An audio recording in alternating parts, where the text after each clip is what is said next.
Después de hablar durante un cierto número de meses sobre los misterios de Shambhala, ustedes se habrán preguntado quizá cuáles son los métodos de entrenamiento necesarios para poder ingresar conscientemente en alguna de esas esferas descritas como antesalas de los misterios, o dicho esotéricamente iniciaciones.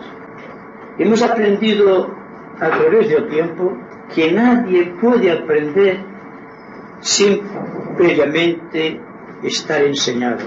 Esotéricamente o en el sentido espiritual sucede lo mismo.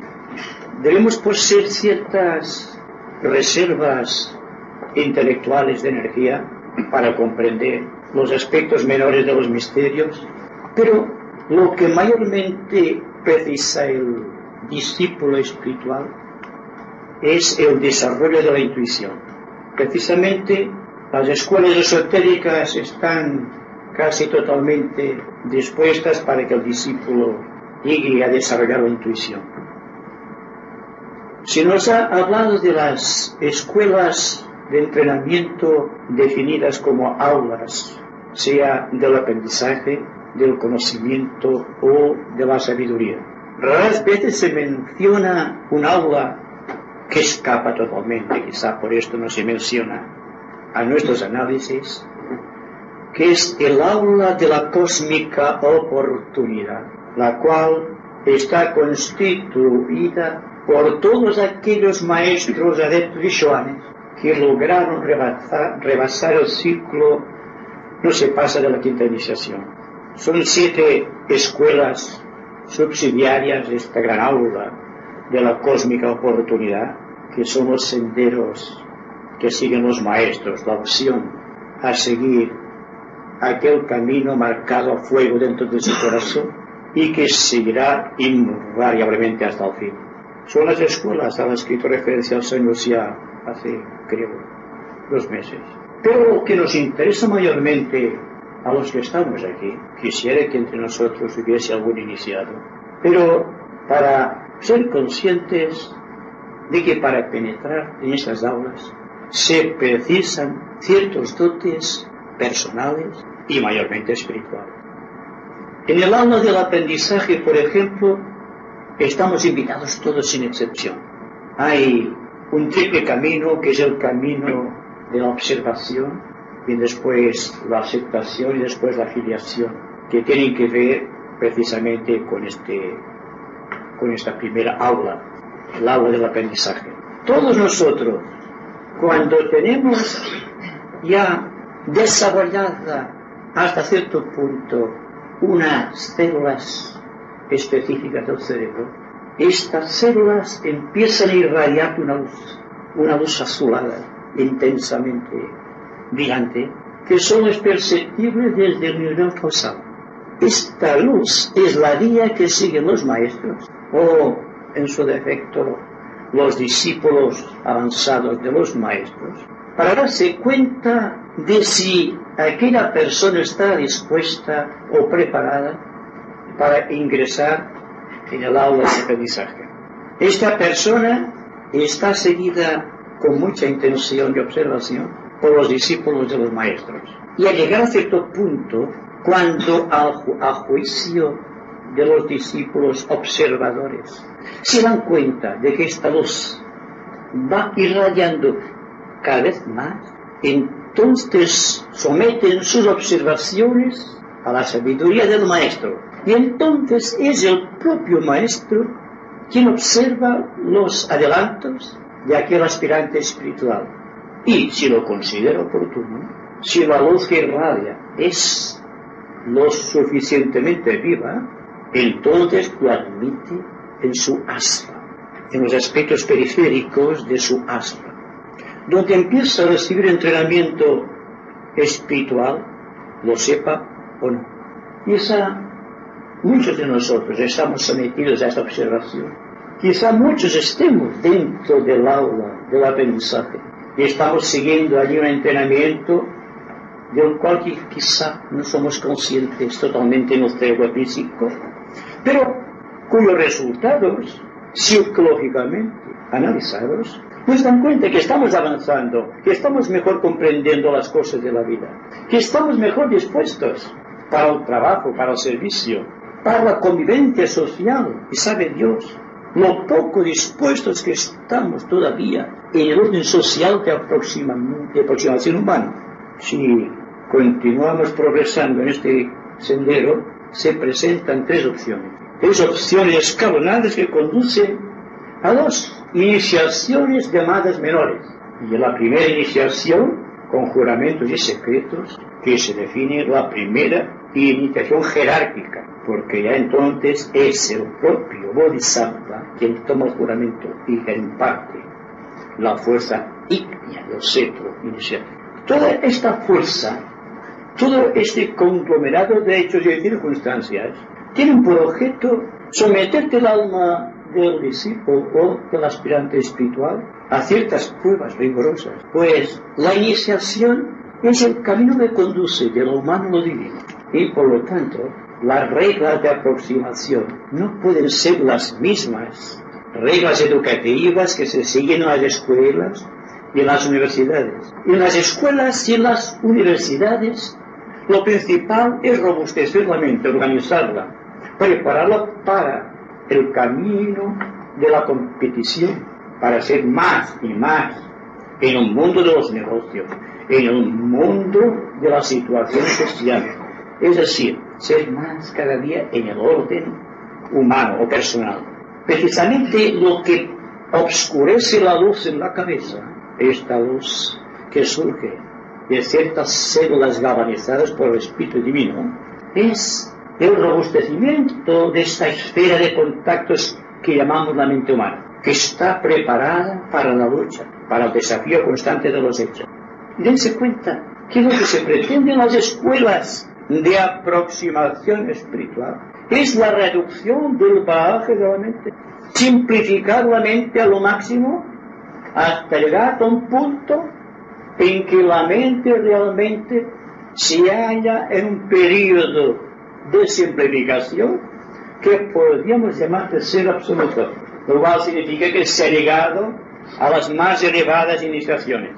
Naturalmente que este es el primer paso, el paso del aprendizaje. La iniciación, la pequeña iniciación que recibe el aspirante dentro del aula del aprendizaje, tiende a robustecer el espíritu no de lucha, sino el espíritu de simplificación. Triunfan los simples, bienaventurados los pobres de espíritu, acordados. Y esto es precisamente lo que se trata de hacer con los aspirantes a los misterios que están en el aula del aprendizaje. Cuando existe una preparación, y la preparación se extiende a varias personas dentro de un grupo específico, entonces el maestro dispone una iniciación menor que se imparte dentro del propio ashram. El hierofante es el propio maestro del ashram, secundado por otros dos maestros, constituyendo un triángulo. Se sitúa el hierofante en el centro, un maestro a cada lado, y entonces, formando un círculo, se sitúan los que van a recibir aquella pequeña iniciación. El centro es el propio Bodhisattva, prestado al maestro en aquella circunstancia, que se aplica como las iniciaciones menores sobre los centros de los que van a ser iniciados. No existe juramento, no existen secretos a revelar. Solamente existe una tremenda energía que pasa directamente a los centros de los iniciados. Y aquí termina todo. No es una ceremonia con muchas ambigüedades, complejidades. Es muy simple. La segunda, por el contrario, puede ser decisiva porque puede intervenir un Shoan del rayo. Me refiero a la segunda iniciación menor. El proceso es el mismo. El maestro del ashram y otro maestro, más el Shoan del rayo que sea, o el que propicia a todos aquellos que van a ser iniciados, sea el rayo que sea, y la ceremonia es la misma. El elefante en la cúspide del triángulo, los dos maestros formando los demás vértices del triángulo equilátero perfecto, y dentro un círculo o un arco formado por todos aquellos que van a ser iniciados en grupo. Se realiza entonces la ceremonia, hay más potencia, y entonces son galvanizados los centros con energía espiritual de alta trascendencia. Automáticamente, los que son clarividentes ven que se ha estimulado grandemente la luz en la cabeza. Empieza a irradiar. Y el trabajo continuo. Hablo de algo que puede sucedernos a cada uno de nosotros. Y que quizá haya sucedido ya. Por lo tanto, quizá tengan ustedes una especie de recuerdo de estos actos. Y en la primera iniciación ya realmente importante dentro de la jerarquía, entonces el hierofante es el propio Cristo, o sea, el Bodhisattva, el instructor del mundo, secundado por dos maestros. Uno, el maestro del Asla, y otro maestro que esté en relación magnética positiva con el candidato que va a recibir aquella primera iniciación. Entonces sí, existe ya ipso facto, un juramento, la revelación de una palabra, la revelación de un misterio. Entonces el cetro, estimulado por el propio cetro del Señor del mundo, diamante flamígero, apoyándose internamente sin que sea perceptible sobre el cetro y el bodhisattva, imparte la primera iniciación. Desde aquel momento el discípulo ya es un discípulo juramentado dentro de la gran fraternidad blanca del planeta. Ya está allí, de hecho, ya forma parte de la gran corporación de almas iluminadas. Esto es lo más sencillo que puede ser dicho y entendido por nuestros oídos mortales, porque a partir de ahí ya vienen los grandes misterios, ya viene todo el proceso dentro de otra escuela, una escuela que llamamos el aula del conocimiento. El aula del conocimiento está dirigida directamente por el Bodhisattva, por el aspecto Vishnu de la naturaleza planetaria. Entonces existe una galvanización de amor por todo el aspecto grupal del ashram o de los ashrams. Dense cuenta que las aulas deben ser interpretadas en el sentido de la enseñanza. No son lugares definidos. Cada ashram está siguiendo los preceptos de las grandes aulas que están situadas en los niveles ocultos y cuyas prescripciones están escritas con caracteres de fuego en el éter que circunda nuestro planeta. De ahí que cada maestro dentro de un ashram está absorbiendo de esta aula la cantidad de conocimiento necesario que precisan sus educandos, o sea, aquellas personas que reciben entrenamiento espiritual. Hasta hace unos 30 años se siguieron casi las mismas normas que las seguidas durante el periodo Atlante. Después, como ustedes saben, el mundo pasó por grandes transformaciones. El hundimiento de la Atlántida trajo a la luz ciertos misterios y secretos que revelaron las primeras jerarquías o las primeras cortes faraónicas, aquellos que crearon las pirámides de Egipto, cuya naturaleza yo creo que era totalmente mágica y además llevaba aprendido el conjuro de lo eterno. Continuaron la progresión de la enseñanza, pero disposiciones solares hicieron que rompieran en el planeta una serie de energías de primer rayo, surgidas de la Ursa Mayor pasando por Shambhala y sin pasar por el poder regulador de la jerarquía, llegaron a poseer el ánimo de los miembros de los ashrams, produciendo allí grandes transformaciones, tanto en el carácter psicológico de los educandos como dentro de la propia enseñanza. La enseñanza varió completamente. No son ya las mismas reglas. Y les hablo del lado del conocimiento porque es el que mejor conozco, el aula que mejor conozco. Y por lo tanto, sé que ha variado completamente desde hace 30 años el sistema de enseñanza. La enseñanza en el pasado tenía que ver con el desarrollo de las facultades y cualidades personales de los discípulos, aquello que llamamos virtud. El discípulo tenía que ser una persona virtuosa, un carácter específico, una gran bondad de corazón y ciertas condiciones de tipo psicológico trascendente, pero dentro de un ámbito místico.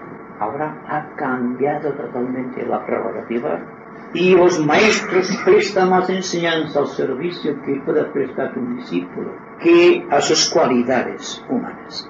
Prescinde totalmente del karma del discípulo, de solamente qué es lo que puede hacer el discípulo para ayudar en la obra de la gran fraternidad.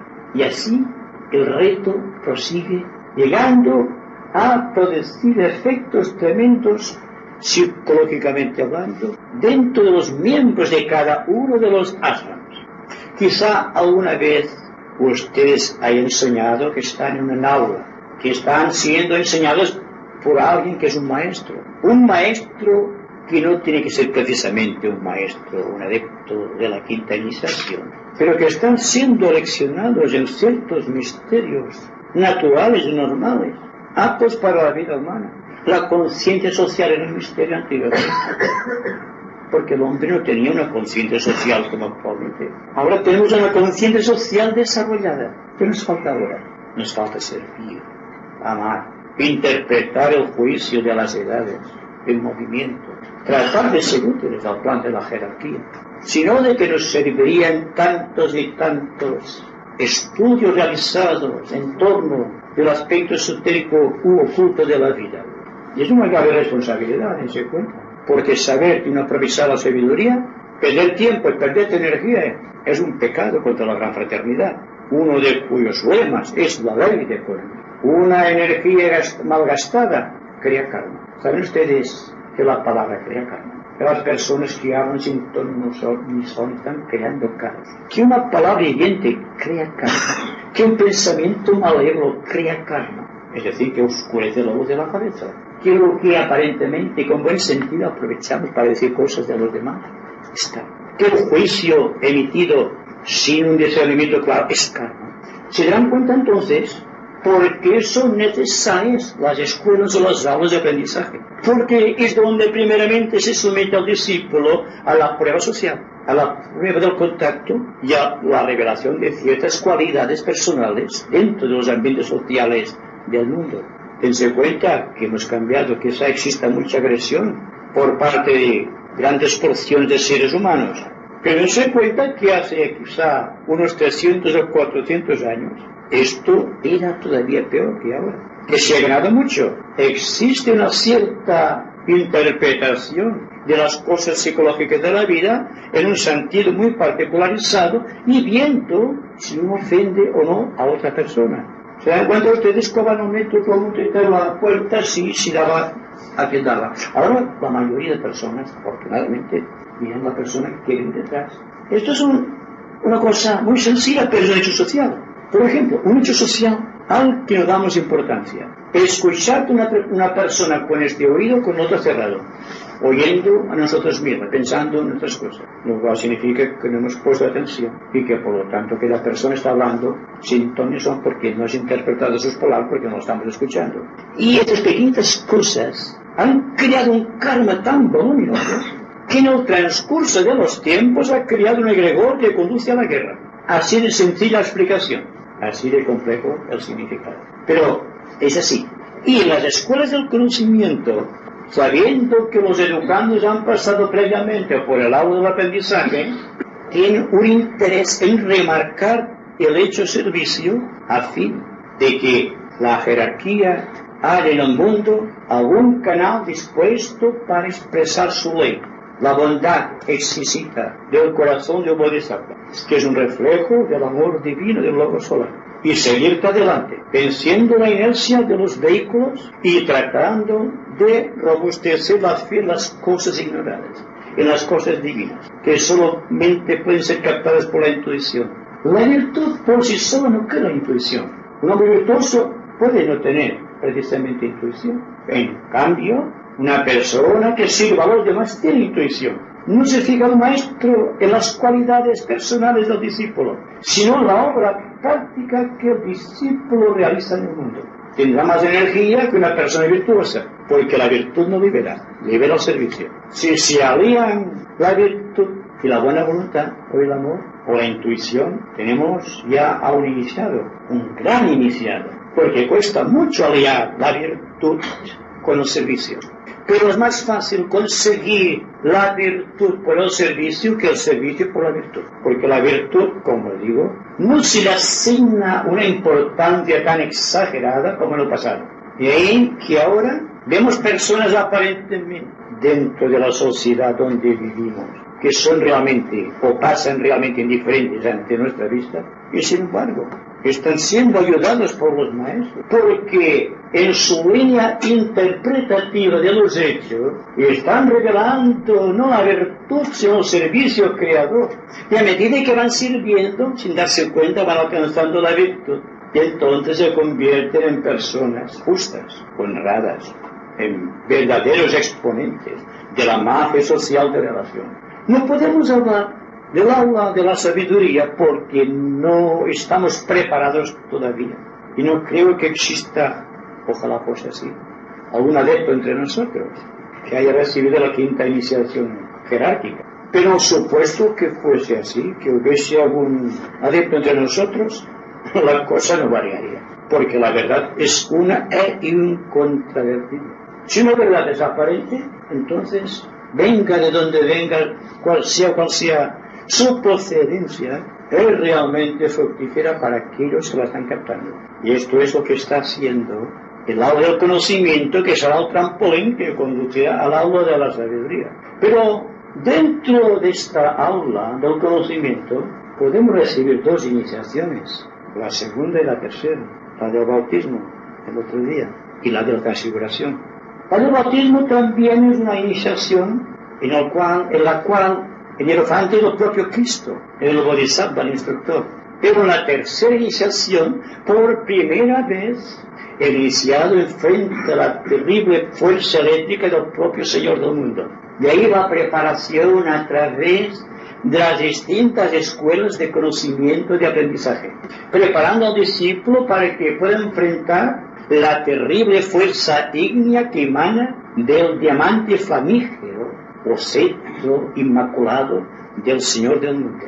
Si no existiese una pureza en los vehículos, si el iniciado no hubiese transmutado su naturaleza inferior, si no hubiese pasado correctamente y con éxito por el aula del aprendizaje y por el aula del conocimiento, no podría resistir en las etapas finales del conocimiento esta fuerza ígnea que emana de Shambhala, porque el poder del cetro, el diamante flamígero, es tan potente que podría deshacerte el mundo, aplicado sobre ciertos puntos gravitatorios, destruirlo por completo. Dense cuenta entonces de por qué existen los maestros que secundan al hierofante cuando se imparten las referidas iniciaciones, porque los centros del iniciado no resistirían la fuerza tremenda del cetro, contenida en el cetro. Vean ustedes cómo hablar de Shambhala, hablar de sus misterios, hablar como hemos hablado con esta libertad que nos da el conocimiento esotérico, de lo que sucede dentro de Shambhala, en el ámbito glorioso del Señor del mundo, para darse cuenta que todos estamos invitados a penetrar en Shambhala, a recibir la iniciación, a ingresar en una escuela esotérica digna de tal nombre, que nos prepare para el aula del aprendizaje. Y repito, antes de empezar los comentarios, dense cuenta que quizá muchos estemos dentro de un astro, que tengamos contacto con algún maestro, que seamos discípulos de la gran fraternidad. ¿Se han preguntado alguna vez por qué están ahí? ¿Cuál es la fuerza que les lleva? No escuchar simplemente palabras, sino a ver si captan el espíritu de las palabras, porque en este espíritu está contenida la semilla de la iniciación. Por esto siempre un maestro preconiza atención. Por la atención, la persona, sea o no virtuosa en el sentido corriente del término, encontrará su lugar apropiado para servir a sus hermanos. Y esto lo hace precisamente al recibir la tercera iniciación. Sabe cuál es su campo de servicio, lo que deberá hacer para la logia, para la gran fraternidad. Es el mismo caso que se le presenta al adepto cuando tiene que elegir entre los 7 senderos del aula de la cósmica oportunidad. Y a partir de aquí, miren ustedes cuántos y cuántos comentarios no podemos hacer. ¿Cómo puede ser extendida la idea a todos los niveles sociales del mundo, a todas las áreas del conocimiento, siguiendo una progresión casi geométrica para llegar a bordear las alturas sempiternas de la edad?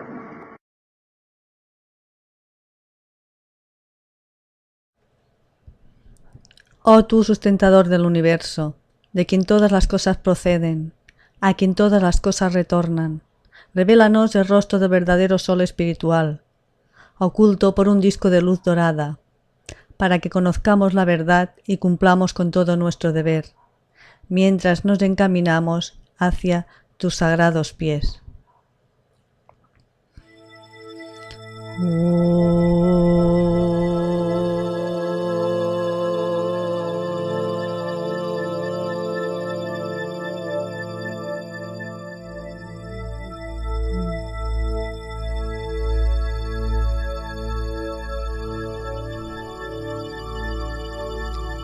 Oh.